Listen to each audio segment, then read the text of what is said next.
gas પટી ગયો એટલે સગડી લાવી એટલે સગડી આજ ખોલાય કે કેવી હોય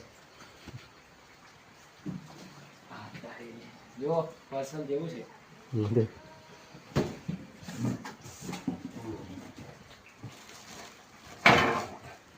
જોરદાર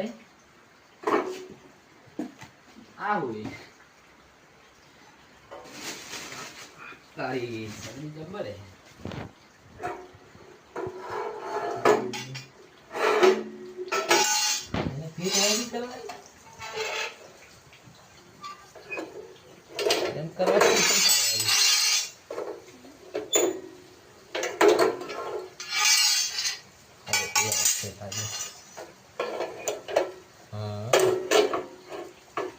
તૈયાર થઈ ગયા મેગી મેગી કોક બનાવવાનું આપણે આજ મેગી મેગી બનાવો મેગી બનાવીને ખાવાની ઈચ્છા યાર